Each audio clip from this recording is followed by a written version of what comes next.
streets. They have no adult supervision, some as young as 4 or 5 years old, so they are having to fend for themselves at a very young age. That's the way they survive. A lot of other orphanages, they only take in kids for adoption. Our orphanage will take in children who are unadoptable.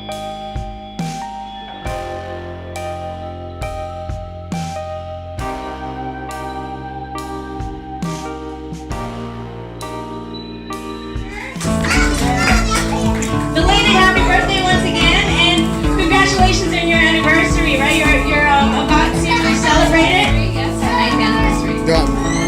So basically what we did, I don't know if you remember from the last time we met, but from November 26th to December 17th, we told all our customers that every single purchase they made at the shop, 10% of that will go to Destiny's Promise. And when we showed your video, a lot of them jumped on board and really wanted to contribute and just make a difference. Even if they were from Spain, from the US, from Taiwan, from every part of the world, they just wanted to be able to do something good, even in the comforts of their home.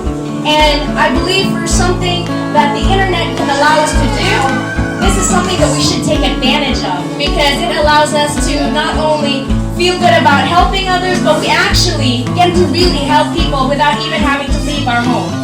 Even by, just doing something as simple as this. So we'd like to thank our customers, because we are going to be showing this to them, snippets of it. We'd like to thank our customers, our Christmas Giving Ambassadors, for sharing the word, spreading the word about the program and for helping out.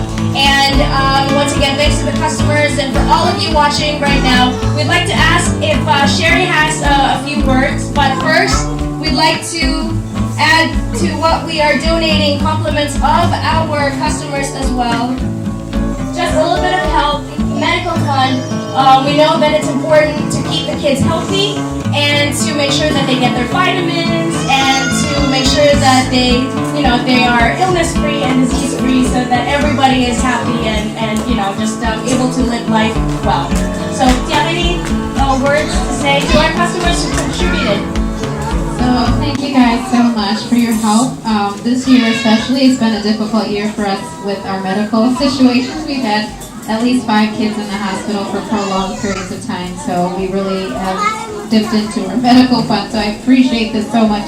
So yeah, we're about to celebrate our 9th anniversary tomorrow of the orphanage here, Destiny's Promise Home for Children. So in the last 9 years, we've rescued close to 100 children and found homes for about 70 of those kids. So we're just so blessed that you guys are willing to help what we're doing. We're so honored that you guys are helping from all over the world. We really appreciate it so much. And I hope you guys have a great Christmas.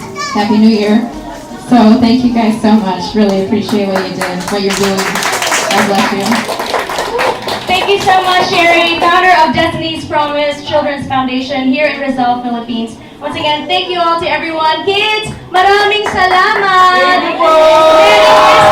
Maligayang Pasko! Thank you! Maraming salamat.